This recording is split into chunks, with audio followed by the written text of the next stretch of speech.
हिंदी में यूपीएससी की तैयारी से संबंधित प्रोग्राम्स को देखने के लिए सब्सक्राइब करें स्टडी IQ IAS हिंदी।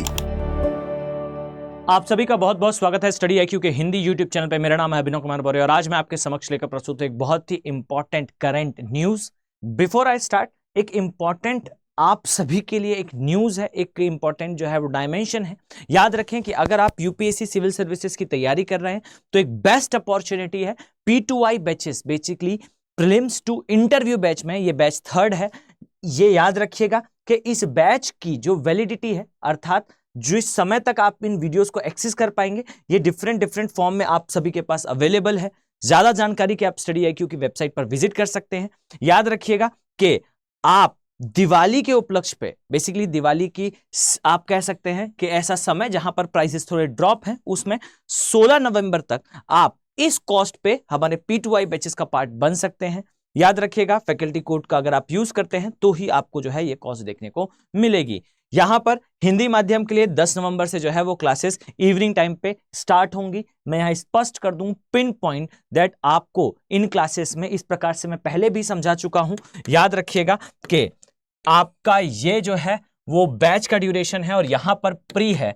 याद रखिए कि आपकी ये जो लाइन है ये इंडिकेट करेगी आपकी क्लासेस को, आपके प्री के एग्जैक्ट प्रायर। याद रखिएगा अगर ये प्री है तो कुछ समय पहले, प्री के कुछ समय पहले आपके लिए SIP प्रोग्राम इसमें इंक्लूडेड होगा। सिर्फ क्लासेस नहीं होंगी। याद रखें कि SIP programme which means success in prelims programme के तहत आपका प्री के पहले सारा सिलेबस एक बार क्रैश कोर्स के फॉर्म में कंप्लीट कराया जाएगा। रेगुलर क्लासेस के पैरेलल ये क्लासेस चलेंगे। अब अगर आपका प्री क्वालिफाई होता है तो आप MRP प्रोग्राम के तहत जो है हमारे साथ, MRP means mains residential programme, इसके माध्यम से जो है आप इजीली अपनी जर्नी को हमारे साथ प्ले करेंगे विदाउट एनी हेजिटेशन। अगर आपका प्री क्वालिफाई होता है तो, अदरवाइज अगर किसी कारणवश समय का अभाव हो या फिर किसी भी रीजन से अगर आपका प्री क्वालिफाई नहीं होता, डोंट वरी, आपकी क्लासेस वैसे ही कंटिन्यू होंगी जैसे चल रही थी। फाइन। मेंस रेसिडेंशियल प्रोग्राम के लिए भी याद रखिएगा आपको जो कॉस्ट आपने इनिशियली पे करा, इसके अलावा नॉट अ सिंगल पेनी, कुछ भी पे करने की आवश्यकता नहीं होगी। अगर आपका प्री क्वालिफाई होने के पश्चात मेंस क्वालिफाई होता है तो आपको जो है इंटरव्यू गाइडेंस प्रोग्राम भी मिलेगा और साथ ही ये याद रखिए कि क्लासेस के पैरेलल आपको जो है वो एक प्रोग्राम मिलेगा विच इज कैप। इसे कहा जाता है बेसिकली करंट अफेयर प्रोग्राम। याद रखिए करंट अफेयर प्रोग्राम का पार्ट आपके यूपीएससी के लिए सुपर इंपॉर्टेंट है। ये करंट अफेयर की आपकी सारी समस्याओं का वन डोर सॉल्यूशन है। अगर आप चाहते हैं प्रोफेशनल मैनर में और लिटरल मैनर में जिस तरीके से आप क्वालिफाई कर जाएं, कम एफर्ट में, कम स्ट्रगल में, आपके लिए बेस्ट अपॉर्चुनिटी है। याद रखें कि यहां डेट थोड़ी सी आपके लिए क्रूशियल होगी। 16 नवंबर ये इस कोर्स को प्रिवेल करने की आखिरी डेट है इस कॉस्ट पर। तो अगर आप चाह रहे हैं, अगर आप प्लान कर रहे हैं तो this is a best time to join us. तो मिलते हैं हम इस बैच में और करते हैं वीडियो को स्टार्ट। क्या है ये न्यूज? तो बेसिकली जापान के पास एक ऐसा क्षेत्र है जहां पर जो है वोल्केनिक इरप्शन बीते 1 महीने से हो रहा था और इस वोल्केनिक इरप्शन या इस ज्वालामुखी उद्गार के परिणाम स्वरूप अंततः जो है एक द्वीप का फॉर्मेशन हुआ। याद रखें ज्योग्राफी में एक लाइन कही जाती है। लाइन ये है कि जो प्रेजेंट है वो फ्यूचर की और पास्ट की एक की होता है, यानी कि जो वर्तमान में चल रही प्रोसेसेस हैं या चल रही क्रियाएं हैं, आप उनके माध्यम से भूतकाल में हुई घटनाओं के बारे में और भविष्य में होने वाली घटनाओं के बारे में आप समझ सकते हैं। याद रखें कि जिस चीज के ओरिजिन के बारे में आपको पता नहीं होता, जिस चीज के विकास के बारे में आपको पता नहीं होता, उसके अंत का भी प्रोडिक्शन आप नहीं कर सकते। अगर ह्यूमंस पृथ्वी पर कंटिन्यू रहना चाहते हैं तो पहले उन्हें समझना होगा कि पृथ्वी पर किस प्रकार की क्रियाएं हो रही थी जिसके परिणाम स्वरूप ये है, और यह भी समझना होगा कि आज कौन सी क्रियाएं होंगी जिसके परिणाम स्वरूप आगे हमें अंत देखने को मिलेगा। तो इसी चीज को समझने के लिए आइए देखते हैं सबसे पहले करंट न्यूज को। आप पाएंगे कि जो जापान है इसके आसपास के क्षेत्र में कुछ समय से, बीते 1 महीने से अगर मैं स्पेसिफिकली बात करूं, तो वोल्केनिक इरप्शन देखने को मिल रहा था। ये जो वोल्केनिक इरप्शन है, ये जो ज्वालामुखी उद्गार है, याद रखें ये जो है फ्रेटो, जस्ट अ सेकेंड, ये है फ्रेटो मैग्मेटिक इरप्शन। अब ये क्या होता है? फ्रेटोमैग्मेटिक इरप्शन। अंडरलाइन कर लीजिए इस टर्म को, एग्जाम पॉइंट ऑफ व्यू से इंपॉर्टेंट है। ऐसा वोल्केनिक इरप्शन या ऐसा ज्वालामुखी उद्गार जो सागर के अंदर घटित होता है, जिससे मैग्मा जो है उस स्थान पर तुरंत ठंडा होता है, समय के अनुसार जो है ठंडे होने से उस मैग्मा का एक पहाड़ जैसी संरचना बनती जाती है, जो अंततः जो है द्वीप का निर्माण कर देती है। इसे याद रखिएगा, इसे कहा जाता है फ्रेटोमैग्मेटिक इरप्शन। फाइन, ये हो रहा था, कहां हो रहा था और इसका क्या एंगल है, अब मैं यहां पर स्पष्ट कर दूं। हम pin point crystal clear rock solid manner में इसके तीनों डायमेंशंस को कवर करने वाले हैं।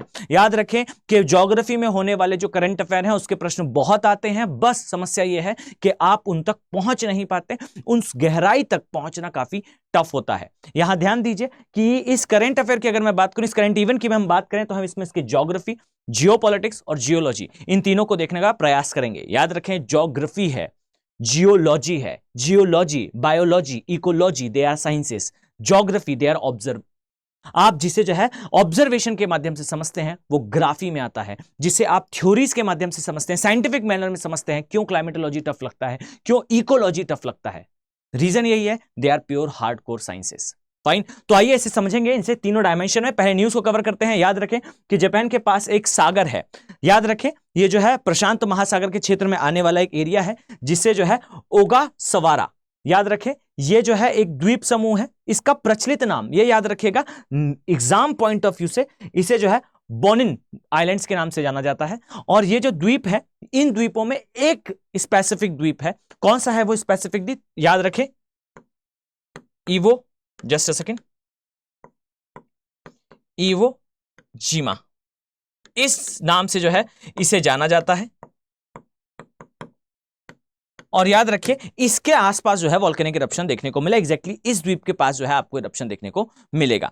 फाइन, अब देखिए इसके अलग अलग डायमेंशन को अगर हम देखें, तो जो इवो जीवा या इवो जीवा द्वीप है, इसे हम देखें तो सीधा उसकी जियोपॉलिटिक्स पर आए तो इसके पहले हमने इस नाम को कहां सुन रखा है? तो आप पाएंगे जिस स्थान पर अभी वोल्केनिक इरप्शन हुआ, जहां पर ज्वालामुखी उद्गार हुआ, उस स्थान पर विश्व युद्ध द्वितीय के समय जो यूएसए का नेवल कमांड है, यानी कि यूएसएन, यूनाइटेड स्टेट्स नेवल कमांड, और यूनाइटेड स्टेट्स मरीन कॉर्प्स, इनके संयुक्त प्रयास से इन्होंने जो है जो जापान की इंपीरियल जापान आर्मी थी इसे डिफीट करा था और इस क्षेत्र के द्वीप समूह को जो है वो कैप्चर करा था, इस एरिया को विन करा था यूएसए ने वर्ल्ड वॉर सेकंड के टाइम पे। 1945 का इस समय था। ये इसकी जियोपॉलिटिक्स है जो दिखाती है कि उस समय द्वितीय विश्व युद्ध के समय जापान को टैकल करने के लिए यूएसए ने किस प्रकार से इस एरिया में एंट्री ली थी। तब से ये एरिया काफी न्यूज में रहा था। याद रखें इसे पैसिफिक वॉर के नाम से जाना जाता है। चूंकि ये एरिया न्यूज में है इसलिए इस वॉर के बारे में, इस शब्द के बारे में अपने आप को अपडेटेड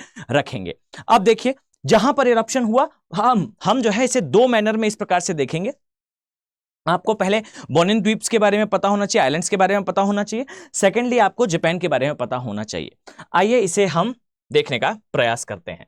सबसे पहले तो याद रखें जो बोनिन द्वीप्स हैं या हम कहें वो द्वीप समूह जो बेसिकली जापान के सदर्न पार्ट अर्थात दक्षिणी हिस्से में आते हैं, प्रशांत महासागर के क्षेत्र में आते हैं, इनके लिए एक बात याद रखिएगा, इन्हें जो है वो गैलापागोस ऑफ ओरिएंट्स कहा जाता है। यानी कि ये वो द्वीप समूह है जहां पर जीवों के उद्विकास की एक नए आयाम एक समय पर देखने को मिले थे।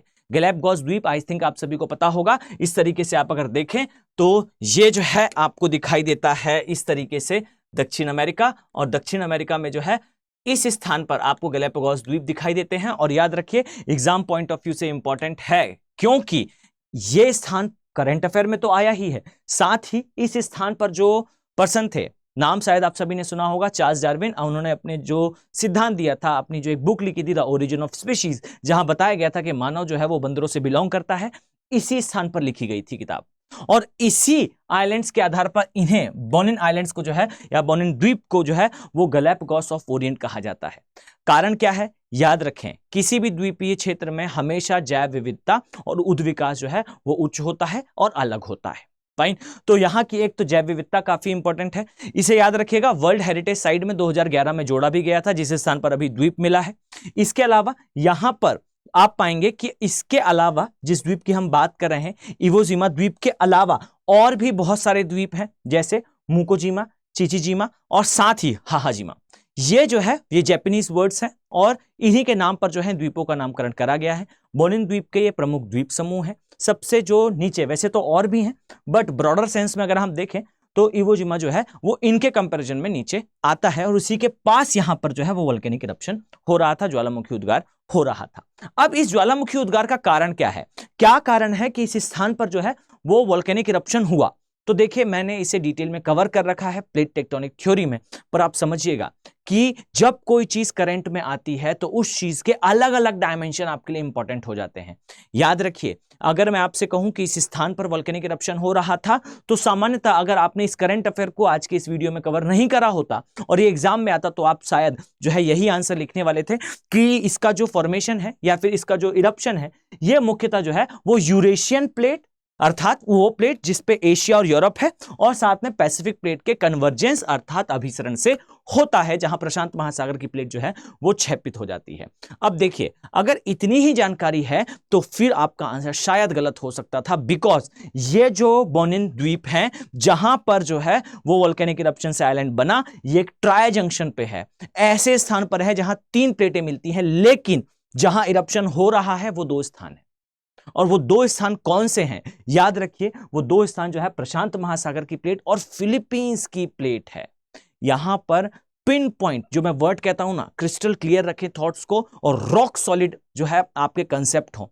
याद रखिए कि ये बहुत जो है वो ब्रॉडर सेंस में कही जाने वाली बात है। जब हम इसे प्लेट टेक्टोनिक थ्योरी में लिखते हैं तब ये बात ज्यादा इंपॉर्टेंट होती है कि जो जापान का एरिया है ये ट्राई जंक्शन में है, फिलीपींस की प्लेट, यूरेशियन प्लेट और माफ कीजिएगा, और पैसिफिक ओशन की plate.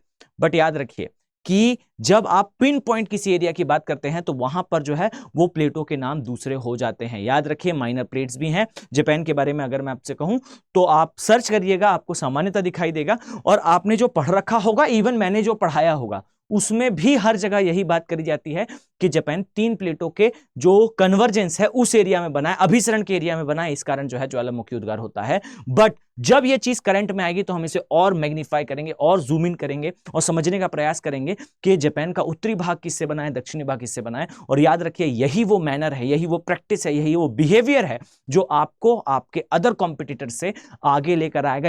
If you want to clear the examination, this is a major key of doing business. आपको अपना तरीका इस प्रकार से विकसित करना है कि आप चीजों को माइन्यूटली समझ पाएं। सतही तौर पर या फिर सुपरफिशियली अगर आप रीड करते हैं चीजों को, आपको करंट के टॉपिक्स पे जो आने वाले प्रश्न है वो नहीं बनेंगे। तो देखिएगा, याद रखें, जो बोनिन द्वीप हैं आपको ये दिखाई देंगे फिलीपींस की प्लेट और प्रशांत महासागर की प्लेटों के मध्य अभिसरण से।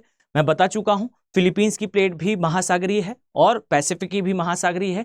इनके मध्य कन्वर्जेंस से या अभिसरण से बेसिकली एक प्लेट, और वो कौन सी प्लेट है तो याद रखिएगा प्रशांत महासागर की प्लेट क्षेपित हो रही है, जिससे जो है वो सरप्लस अमाउंट में जो मैग्मा बनेगा वो इरप्शन के फॉर्म में बाहर आ रहा है, जो द्वीपों का निर्माण करता है, और उसी का रिजल्ट ये द्वीप है और उसी का रिजल्ट यहां पर जापान का द्वीप भी दिखाई देगा।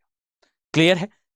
एक मैपिंग का डायमेंशन 100% इसे अपने माइंड पर रखिएगा। सेकेंडली, अगर मैं आपसे कहूं तो ये वो मास्टर डायग्राम है जिसे आपको अपने माइंड पर सेटल रखना अत्यंत आवश्यक है। याद रखिए कि इस डायग्राम को देखने से पहले हम इस आधार पर स्टडी करते हैं कि जो जापान है या जापान है, ये बेसिकली जो है आप पाएंगे नियर अबाउट, ध्यान से सुनिएगा, नियर अबाउट 3 प्लेटों के मध्य अभिसरण से बना है। वो 3 प्लेटें कौन सी हैं तो देखिएगा, एक प्लेट कह दी जाती है जिसे कहते हैं यूरेशियन प्लेट। मेरे हाथ के मूवमेंट को ध्यान से देखिए, आप बेहतर तरीके से इसे समझ जाएंगे। अगर मैं इसे इस प्रकार से इंडिकेट करूं तो याद रखिए, एक प्लेट है जिसे कहा जाता है यूरेशियन प्लेट। क्लियर? ये वो प्लेट आपको दिखाई दे रही है। क्लियर? एक ये प्लेट है। सेकेंड प्लेट कहा जाता है इस प्लेट को, याद रखें, यह है फिलीपींस की प्लेट। क्लियर? और थर्ड प्लेट कही जाती है इस प्लेट को, यह है प्रशांत महासागर की प्लेट। देखिएगा, इन 3 प्लेटों के मध्य अभिसरण से जिस एरिया का निर्माण हुआ है उसे हम जापान कहते हैं, और यही कारण है कि बहुत सारे भूकंप, बहुत सारे ज्वालामुखी इस स्थान पर आते हैं। लेकिन जब यह चीज न्यूज पर आएगी तो याद रखिए इस स्पिरिट को कि आपका एक भी प्रश्न रॉन्ग नहीं होना चाहिए। इसके लिए जरूरी है कि आप डिटेल में चीजों को देखें। सतही तौर पर देखने से आपको करंट अफेयर के प्रश्न नहीं बनेंगे। इसीलिए याद रखें कि हम इस माइनर प्लेट को ध्यान से अगर कवर करें तो आप पाएंगे कि यहां पर आपको कुछ प्लेटें इस प्रकार से दिखाई देंगी। एक प्लेट है जिसे कहा जाता है अखोटस प्लेट। याद रखिए ये एक सागरीय प्लेट है, क्योंकि हम मैपिंग में कवर कर चुके हैं। देखिएगा किस प्रकार से कनेक्ट होता है। ओखोटस सागर ये कहां पर है? कामचटका के प्रायद्वीप और किस प्लेट के मध्य? आप पाएंगे, याद करेंगे तो एशियन और साइबेरियन प्लेट के मध्य है। साइबेरिया जो है वो एशियन प्लेट में ही आता है। फाइन, तो इसके मध्य एक सागर है, उसे कहा जाता है अखोटस सागर। इसके अलावा अमूरियन प्लेट, याद रखें ये प्लेट बेसिकली एक माइनर प्लेट है। ये हमारे एशियन प्लेट का ही एक हिस्सा है जो थोड़ा सा डिफरेंट है। इसके अलावा यहां पर एशियन प्लेट दिखाई देगी। बाय डिफॉल्ट ये कॉन्टिनेंटल प्लेट है, यानी कि महासागरीय प्लेट है। ओकिनावा प्लेट, ये 3 प्लेटें बेसिकली आप पाएंगे कि ये हैं एक ही प्लेट के सब पार्ट, आप कह सकते हैं टुकड़े, जो आप कह सकते हैं मेनली है यूरेशियन या एशियन प्लेट। फाइन, इसके बाद आपको दिखाई देगा पैसिफिक की प्लेट अर्थात प्रशांत महासागर की प्लेट, और फिर आपको दिखाई देगा फिलीपींस की प्लेट। यानी कि अब आप ध्यान से समझिए कि जिस जापान की हम बात कर रहे हैं उस जापान का उत्तरी जो भाग है, याद रखिएगा ये प्रशांत महासागर की प्लेट और अखोटस की प्लेट इसके मध्य कन्वर्जेंस से बना है। फाइन, और याद रखिए इसका जो दक्षिणी भाग है ये मुख्यतः जो है आप पाएंगे अखोटस प्लेट और ये अमूरियन प्लेट, ये दोनों के पार्ट से बना है। और इसके अलावा जो दक्षिणी पार्ट आप पाएंगे यहां पर आपको फिलीपींस की प्लेट दिखाई देगी और पैसिफिक ओशन। यहां पर याद रखें कि इन दोनों प्लेट्स के साथ पैसिफिक इंक्लूडेड है, मतलब पैसिफिक का तो कन्वर्जेंस है ही। किसके साथ है? तो इनके साथ है। दक्षिण के केस में इनके साथ है। फाइन, तो देखिएगा मैं एक बार आपको फिर से इंडिकेट कर दूं, प्रशांत महासागर की प्लेट कन्वर्जेंस करेगी उत्तरी भाग के केस में अखोटस प्लेट के साथ, और साथ में याद रखिए कि कुछ भाग जो है वो अमूरियन प्लेट का होगा, और दक्षिणी के केस में जो पैसिफिक प्लेट है वो कन्वर्जेंस करेगी, अभिसरण करेगी फिलीपींस की प्लेट के साथ, एशियन और ये ओकिनावा प्लेट के साथ। इस चीज को अपने माइंड पर क्लियर रखिएगा। ये जापान की जो है ये जियोलॉजी है। देखिएगा हमने मैपिंग के माध्यम से देखा है जिसको हम कहते हैं जापान के आइलैंड्स। याद रखें, अगर मैं आपको दिखाऊं तो आपको दिखाई देगा कि जापान में 3 मेन आइलैंड्स हैं। फाइन, 3 मुख्य जो है वो द्वीप आपको दिखाई देते हैं जापान में। देखेंगे तो सबसे ऊपर जो है वो आपको होकाइडो दिखेगा, इसके नीचे होन्शु दिखेगा, इसके नीचे शिकोकू और उसके नीचे जो है वो क्योशु दिखेगा। सामान्यतः कहा जाता है कि जापान 3 मुख्य द्वीप हैं, पर याद रखें कि यहां पर हम अगर देखें तो एग्जाम पॉइंट ऑफ व्यू से आप 4 को ध्यान रखें। इसके अलावा बहुत सारे और भी हैं छोटे छोटे जिसके हम पहले जो है वो कवर कर चुके हैं। इसमें सबसे पहले जो है होकाइडो आएगा। होकाइडो से आप नीचे आएंगे तो इस प्रकार से देख पाएंगे होन्शु आएगा। होन्शु सबसे बड़ा है, इसके नीचे जो है शिकोकू और सबसे लास्ट में क्योशु, ये आपको दिखाई देगा। प्लेट्स के माध्यम से आप इजीली समझ पाएंगे कि कौन सा किस स्थान पर और किस कन्वर्जेंस के कारण, किस अभिसरण के कारण निर्मित है। क्लियर? अब यहां ध्यान दीजिए कि एक मुख्य स्थान टोक्यो आपको इस स्थान पर दिखाई देता है। इसी तरीके से यह भी याद रखिएगा कि जापान के ऊपर जब आप मार्क करेंगे, मैं पहले करा चुका हूं इसलिए बहुत समय नहीं दूंगा इस पर मैपिंग पॉइंट ऑफ व्यू से जो लोग पहली बार देख रहे हो याद रखें, इसके ऊपर कुरिल द्वीप दिखाई देंगे और इसी प्रकार से इसके नीचे भी आपको जो है वो द्वीप दिखाई देंगे। तो याद रखें ऊपर कुरिल द्वीप है, इसके नीचे कौन से द्वीप हैं? चलिए इसके पहले जो है हम इसके बारे में डिस्कस कर चुके हैं, तो आप लोग मुझे कमेंट सेक्शन में बताएंगे कि यहां से नीचे जाने पर ताइवान तक कौन से द्वीप हैं, और यहां से ऊपर जाने पर जैसा मैंने बताया कुरिल द्वीप है जो कामचटका के प्रायद्वीप से दिखाई देते हैं। ये हमारा पूरा करंट इवेंट है। यहां पर आपको जो है कोरियन प्रायद्वीप दिखाई देगा, एक साइड जो है उत्तरी कोरिया, एक साइड दक्षिणी कोरिया, इस प्रकार से आपको मिलेगा। तो आई थिंक आप इस चीज को बेहतर तरीके से समझ चुके हैं किस प्रकार से करंट के इवेंट को देखना है और वाटर ड्रॉप इफेक्ट में इसे पूरा कवर करना है। याद रखें कि एग्जाम में इसी मैनर में जो है प्रश्न आते हैं। ये मैनर ओल्ड स्कूल मेथड है, यहां पर आप चीजों को जो है वो डिटेल में समझते हैं, ना कि इस तरीके से कि आप उसे जल्दी ही भूल जाएं। अगर आप इस वीडियो में यूज करी हुई पीडीएफ को डाउनलोड करना चाहते हो तो आप जो है मेरे जो टेलीग्राम का चैनल है अभिनव बोहरे ज्योग्राफी के नाम से, आप उस स्थान से जो है इसे इजीली जो है डाउनलोड कर पाएंगे। क्लियर? चलिए तो फिर मिलते हैं ऐसे ही इसी प्रकार से एक नए टॉपिक के साथ। Have a very nice day. Thank you. Hindi में यूपीएससी की तैयारी से संबंधित प्रोग्राम्स को देखने के लिए सब्सक्राइब करें स्टडी IQ IAS हिंदी।